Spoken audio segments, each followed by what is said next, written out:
Chennai shopping మాల్లో ఉగాది వేడుకలు. మీ పండుగ షాపింగ్ చెన్నై షాపింగ్ మాల్లో చేయండి. అందమైన వస్త్రాలతో పాటు విలువైన బహుమతులు పొందండి.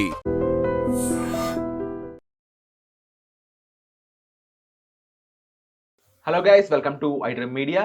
ఇరాన్ ఇజ్రాయెల్ మధ్య ఈ యుద్ధం అయి ఉండొచ్చు, లేకపోతే గొడవ అయి ఉండొచ్చు. దీని వెనుకున్న అసలు విలన్ యుఎస్ఏనా? యుఎస్ తన సొంత లాభం కోసమే ఇరాన్ని ఇంతలా టార్గెట్ చేసిందా?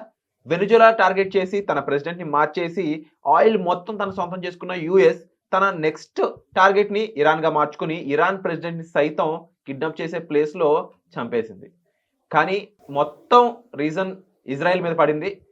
ఇరాన్ ఇజ్రాయెల్ మధ్య ఉన్న గొడవని యుఎస్ చాలా తెలివిగా యూజ్ చేసుకుంది అంటున్నారు అనలిస్టులు. అంతేకాకుండా దీని వెనుక చాలా కీలకమైన కారణాలు ఉన్నాయి. అవి యుఎస్ కి చాలా విధంగా ఉపయోగపడుతున్నాయి. ఈసారి యుఎస్ సూపర్ పవర్ కాదు, అంతకు మించి మారబోతుంది అని చెప్పేసి అంటున్నారు. అవేంటో తెలుసుకుందాం. Let's go to the episode.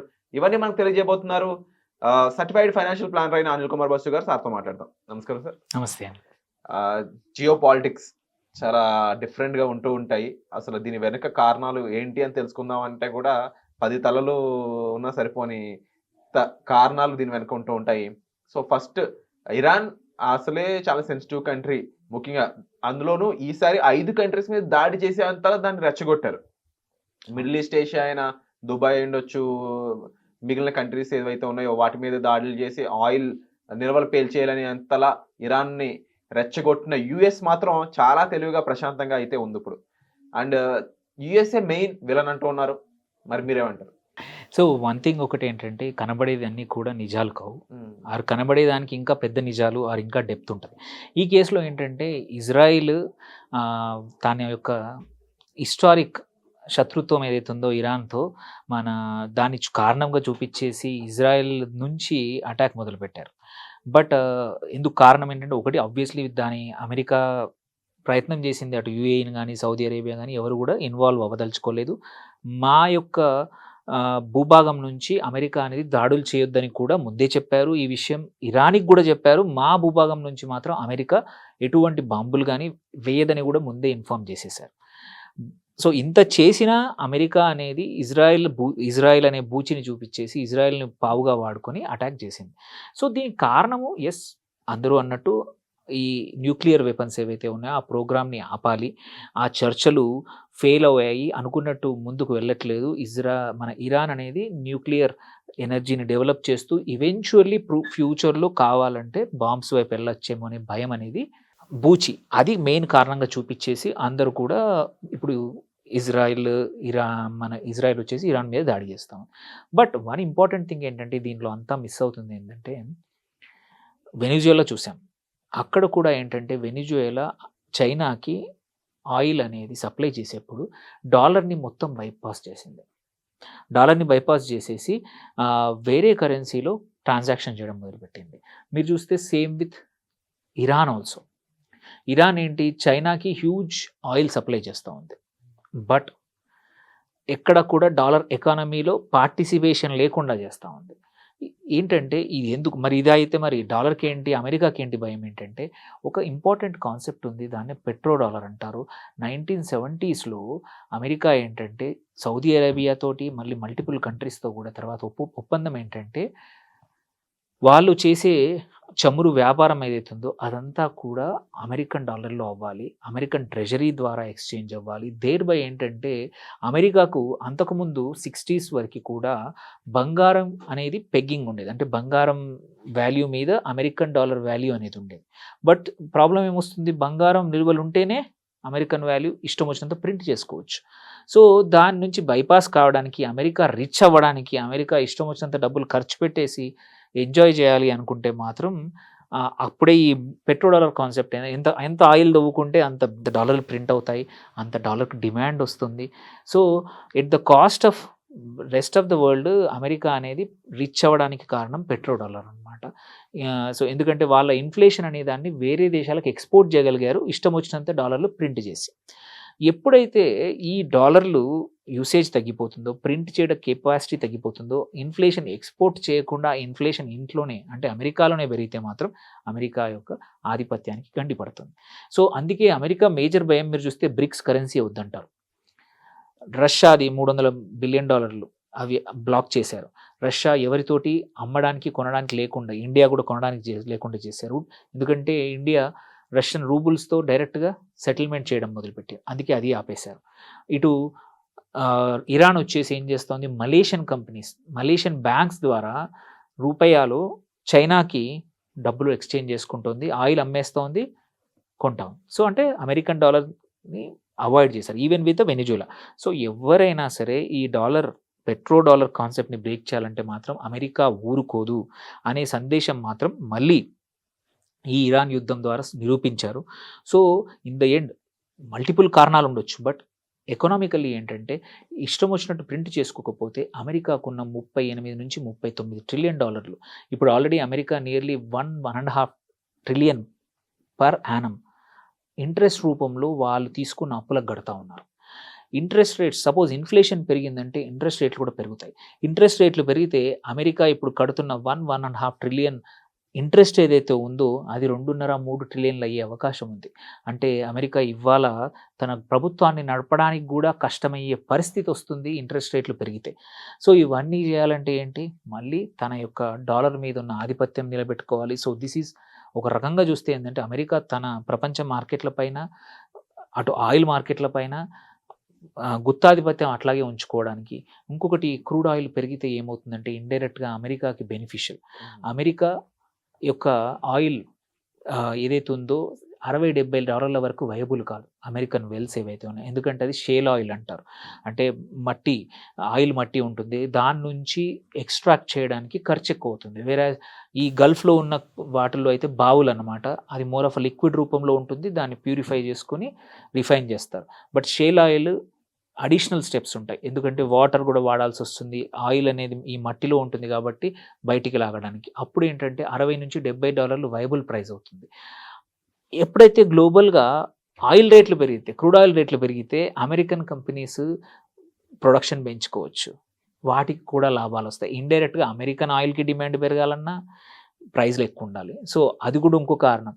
యుద్ధం జరిగితే ఇక్కడ మేజర్గా ఎక్కడి నుంచి అయితే క్రూడ్ వస్తుందో అక్కడ కొన్ని రోజులు చేయడం వల్ల కూడా అమెరికాకి లాంగ్ టర్మ్ కాంట్రాక్ట్స్ రావచ్చు, అమెరికన్ ఆయిల్ ప్రొడ్యూసింగ్ వాటికి వైబుల్ అవ్వచ్చు, కొత్త వెల్స్ ప్రాఫిటబుల్ అవ్వచ్చు. సో ఇవన్నీ చూసుకుంటే ఏంటంటే అమెరికా తన యొక్క ఎకనామిక్ బెనిఫిట్ కోసము తన డాలర్ని కాపాడుకోవడానికి ఒకవైపు, ఇంకొకటి ఇలా జరిగినప్పుడు ఏంటంటే అమెరికా యొక్క రక్షణ ఉత్పత్తులు ఏవైతే ఉన్నాయో, ఎయిర్లైన్సే, ఫ్లైట్సే కానివ్వండి, మిసైల్సే కానివ్వండి, డిఫెన్స్ సిస్టమ్సే కానివ్వండి, ఎయిర్ క్రాఫ్ట్సే కానివ్వండి, వాటికి కూడా డిమాండ్ పెరుగుతుంది. వాటి దగ్గర ఉన్న వాటి కంపెనీస్, అమెరికన్ కంపెనీస్ ఏవైతే మ్యానుఫ్యాక్చర్ చేస్తున్నాయో అవన్నింటికి ఇప్పుడు డిమాండ్ పెరుగుతుంది. ఇప్పుడు చూడండి, దుబాయ్ లాంటి కంట్రీ ఎవరు డిఫెండ్ చేస్తున్నారు, అమెరికా డిఫెండ్ చేస్తారు. ఎన్ని రోజులు చేస్తారో తెలియదు. తన ఓన్గా యూఏఈకి కూడా సొంత ఎయిర్ డిఫెన్స్ సిస్టమ్స్ అవసరం. అప్పుడు ఏం చేయాలి, అమెరికా నుంచి కొనాలి. సో ఇండైరెక్ట్గా అమెరికన్ ఇండస్ట్రీస్కి, అమెరికా ఎకానమీకి ఒక్క దెబ్బకి చాలా పిట్టలు అంటాం కదా, ట్రంప్ అది చేస్తున్నాడు. ఇంకొకటి ఏంటంటే ట్రంప్ కూడా డొమెస్టికల్గా ఎప్స్టీన్ ఫైల్స్లో తన ఇన్వాల్వ్మెంట్ ఉంది, ఎప్స్టీన్ దాంట్లో అనేది బయటపడింది. పొలిటికల్గా ఈజ్ అన్స్టేబుల్, తను బయటపడాలి. అండ్ వాళ్ళ పార్టీ ఇప్పుడు ఎలక్షన్స్ కూడా ఉన్నాయి అమెరికాలో, సెప్టెంబర్ అక్టోబర్లో మిడ్ టర్మ్ ఎలక్షన్స్ అంటారు. సో లోయర్ సభలు అన్నింటికి కూడా ఎన్నికలు జరుగుతాయి. అంటే నియర్లీ సగం సీట్లు ఎన్నికలు జరుగుతాయి. మళ్ళీ కొత్తగా వాళ్ళ 2 సభలకు కూడా ఎలక్షన్స్ జరుగుతాయి. తన పార్టీని కాపాడుకోవాలంటే ఏదైనా అమెరికా ప్రెసిడెంట్ ఏదైనా గట్టిగా చేశానని చూపించుకోవాలి. సో ఇవన్నీ కారణాలకి బలైన ఎవరంటే ఇరాన్. సో ఇరాన్ కూడా ఏంటంటే మొదలు చర్చలకు ఒప్పుకుంది, బట్ సంహవ్ మధ్యలో డ్రాప్ అయింది. సో చర్చలకు అటువైపు చర్చలకు అటు జరుగుతూ ఉంది, ఇటు యుద్ధానికి సన్నాహాలు కూడా జరిగాయి. మీరు చూసుకుంటే ఏవి కూడా అమెరికా తీసుకొచ్చిన తన యుద్ధ విమానాలు, మళ్ళీ ఏవైతే షిప్స్ ఉన్నాయో, వార్ షిప్స్ ఉన్నాయో, అవి ఒక్కరోజు వచ్చినాయి కాదు. అవి యాక్చువల్లీ అటు చైనాలో, ఇటు వెనిజులా దగ్గర ఉన్నవన్నీ తీసుకొచ్చి పెట్టడానికి 15 రోజులు పట్టింది. సైమల్టేనియస్లీ అవి కూడా జరుగుతూ ఉన్నాయి. సో అటు వాళ్ళు ఇటు వీళ్ళు అందరూ యుద్ధానికైతే సన్నాహంగా ఉన్నారు, బట్ కారణాలు మాత్రం చాలా ఎక్కువగా ఉన్నాయి. కంటికి కనబడేటి కొన్ని, కనబడని చాలా ఉన్నాయి. సో దీని యొక్క ఫలితాలు కూడా అలాగే ఉండబోతున్నాయి.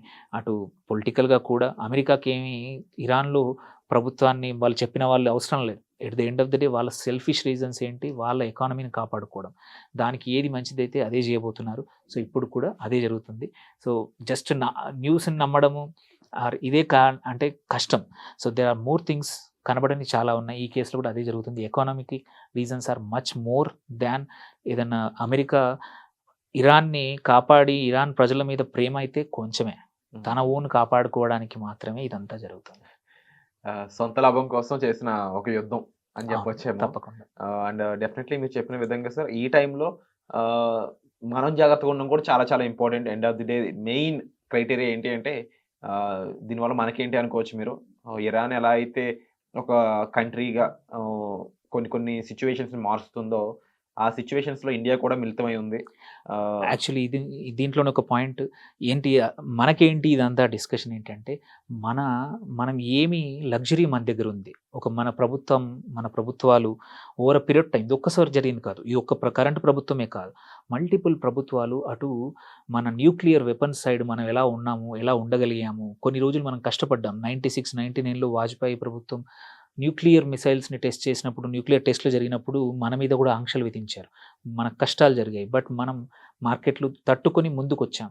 ఇప్పుడు మన దగ్గర న్యూక్లియర్ వెపన్స్ ఉన్నాయి కాబట్టి ఎవరు దొరికితే వాళ్ళు వచ్చి ఇలా చేయరు. అదే ఇరాన్ దగ్గర న్యూక్లియర్ వెపన్స్ ఉంటే ఇజ్రాయెల్ కానీ అమెరికా కానీ 1-2 సార్లు ఆలోచించేది, ఇది యుద్ధం చేయాలా లేదా.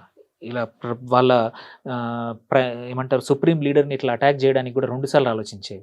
వాళ్ళ దగ్గర లేవు కాబట్టే ఇలా చేయగలుగుతున్నారు. సో మనం అప్రిషియేట్ చేయాల్సింది ఏంటంటే యాజ్ భారత పౌరులే కానీ భారత ఇన్వెస్టర్లు ఏంటంటే మన economy is strong because of nuclear energy. Continuous ప్రభుత్వాలు తీసుకున్న కష్టమైన డిసిషన్లను తీసుకున్నారు, ఖర్చు పెట్టారు. అవేం చేస్తాయి అని అడిగే వాళ్ళు చాలామంది ఉంటారు. ప్రభుత్వం కోట్లు మిసైల్స్ మీద కానీ స్పేస్ టెక్నాలజీస్ మీద కానీ వీటి మీద పెడుతున్నారు. ఎవడికి కడుపులోకి వస్తుంది, దానికన్నా ఎవరికన్నా డబ్బులు పెట్టండి అంటారు. అది దాని వాల్యూ ఏంటి అనేది ఇలాంటి టైంలో వస్తుంది. ఆ టెక్నాలజీ, ఆ బాంబులు, ఆ మిసైల్స్ మనం చూసాము. ఆపరేషన్ సింధూర్ అప్పుడు ఒక్క పెద్ద సిటీ కూడా ఎఫెక్ట్ అవ్వలేదు. పాకిస్తాన్ నియర్లీ 300 నుంచి 400 డ్రోన్లు, తన own drones, Turkish drones, multiple drones పంపించినా కూడా ఒక్కటి కూడా కింద పడలేదు, ఇండియా ప్రజల మీద అటాక్ అవ్వలేదు. ఎందుకు? మన దగ్గర ఉన్న డిఫెన్స్ సిస్టమ్స్, ఆ మిసైల్ సిస్టమ్స్. ఆ ఇన్వెస్ట్మెంట్ అనేది ఇట్లాంటి టైంలో అప్రిషియేట్ చేస్తాం. ఎన్ని కోట్ల డబ్బులు ఉన్నా సరే, నిన్న దుబాయ్ పరిస్థితి ఏంటి, పెద్ద హోటల్స్ 500-100 ఫ్లోర్ల బిల్డింగ్ కూడా అక్కడ ఉన్న వాళ్ళు కూడా ప్రాణాలు గుప్పిట పెట్టుకున్నాం. బట్ మనం నిన్న ఏం చేసాం, అందరం సంతోషంగా క్రికెట్ మ్యాచ్ చూసాం, హ్యాపీగా ఉన్నాం. సో అందుకోసమే ప్రభుత్వం కొన్ని ఖర్చులు కానీ కొన్ని థింగ్స్ లాంగ్ టర్మ్కి చేస్తున్నారు. మనం మంచి పొజిషన్లో ఉన్నది అనేది అప్రిషియేట్ చేయాల్సిన సమయం, నేర్చుకోవాల్సిన సమయం ఇది. Wonderful sir. సో చాలా ఇంపార్టెంట్ విషయాలు ప్రతి ఒక్కరు కూడా తెలుసుకోవాల్సినవి. అవేర్నెస్ అనేది చాలా ఇంపార్టెంట్. సో దీనికి సంబంధించి మీకు ఎలా అనిపించింది అనే మీ ఎక్స్పీరియన్స్ని కామెంట్ సెక్షన్లో మెన్షన్ చేయండి. Thank you so much.